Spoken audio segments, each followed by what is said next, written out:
Cyril, thank you so much for joining us here at Super Super Investor. I hope you're having a good conference and hearing some interesting insights. Talking about insights, what would you say arose in 2018 and how does that inform you, if you like, going forward into 2019 now? I think one of the key things which surprised me was the fact that for the first time Japan appeared on the map.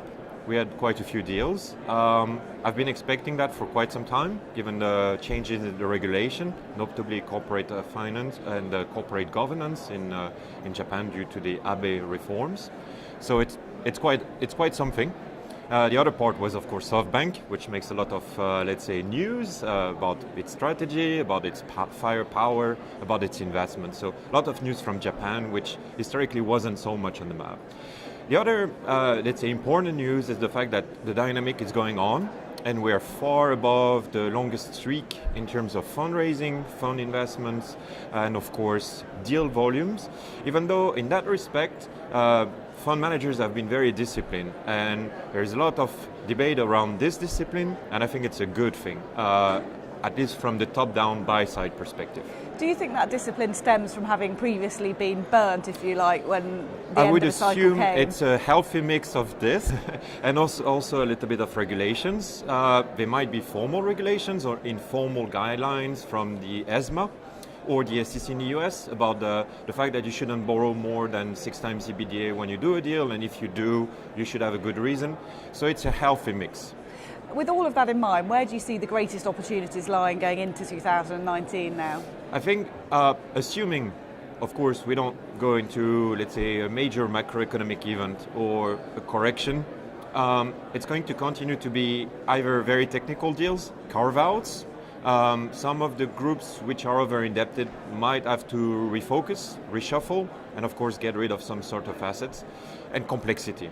That's where basically our profession is the best. That's where we solve problems, and that's where we can have proper valuations, proper meaning not too expensive, not too cheap either, but not too expensive, and of course value creation. That's where your expertise can really add that value, as you say.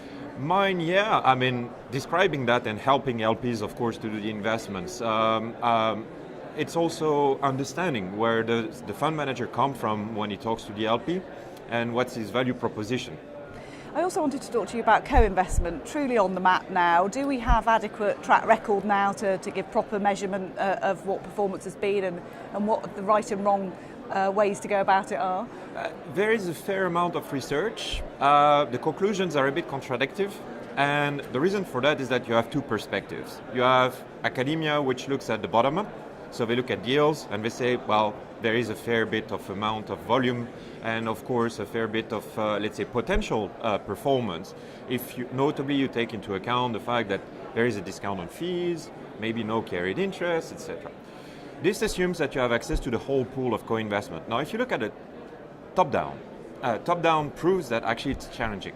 And it's been proven by academic research and also from LPs who communicate, they have to, like CalPERS, on the fact that their performance in co-investment is not up to the challenge.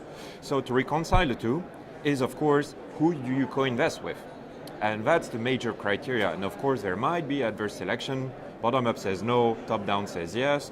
And of course, there is your own processes which might lead you to do the right co-investment or not the right ones. Do you add value? Do you bring something else except that or on top of capital? And that's where the discrimination starts, where you can really identify the proper deals that you want to do and where you can generate additional performance.